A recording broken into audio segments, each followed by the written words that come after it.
সোমবার ঢাকার foreign service একাডেমিতে জাতীয় ঐক্যমত্য কমিশনের সঙ্গে রাজনৈতিক দলগুলোর মধ্যে দ্বিতীয় ধাপের ২০তম দিনের বৈঠক শুরু হয় এবং ন্যায়পাল নিয়োগ সংক্রান্ত আলোচনার সময় বিএনপির নেতারা বৈঠক থেকে বের হয়ে যান। আমরা কিছু সময়ের জন্য ওয়াকআউট করলাম, কারণ আমাদের বক্তব্য পরিষ্কার ছিল যে সাংবিধানিক কিছু প্রতিষ্ঠান এবং সংবিধিবদ্ধ দু একটি প্রতিষ্ঠানে যে নিয়োগ কমিটি করা এবং এটা সংবিধান অন্তর্ভুক্ত করা, সেটা ভবিষ্যতে রাষ্ট্র পরিচালনায়, সরকার পরিচালনায় জটিলতার সৃষ্টি হবে।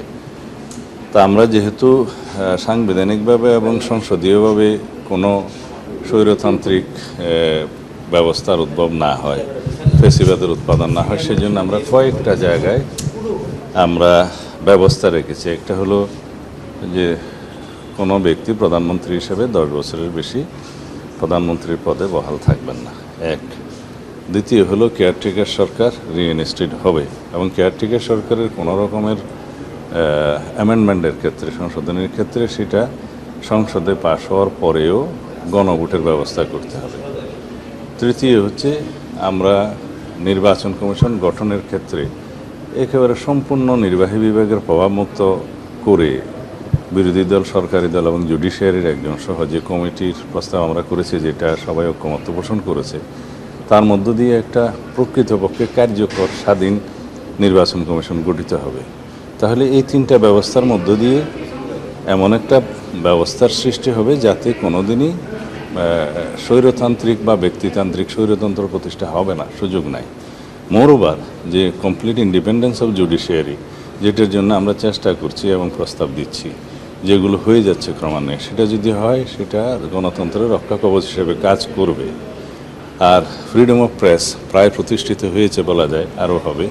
তাহলে এতগুলো রক্ষা কবচ থাকার পরে আমরা নির্বাহী বিভাগকে ফাংশন করতে কেন, প্রপারলি ফাংশন করতে কেন দেব না, এই বিষয়টা আমাদের ভাবতে হবে।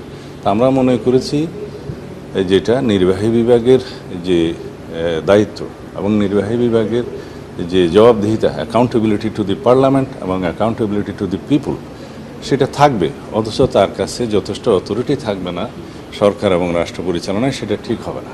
এই দৃষ্টিভঙ্গি থেকে আমরা মনে করেছি এই কনস্টিটিউশনাল এবং স্ট্যাটিউটরি প্রতিষ্ঠানগুলোর কার্যক্রম, জবাবদিহিতা, ট্রান্সপারেন্সি, অ্যাকাউন্টেবিলিটি এগুলো নিশ্চিত করার জন্য শক্ত আইন করা হোক। আইন না থাকলে আইনের মধ্যে নিয়ে আসি আমরা এবং বিদ্যমান আইনগুলো যেগুলো আছে সেগুলো আরও সংস্কার করি। এটাই হচ্ছে আমাদের প্রস্তাব।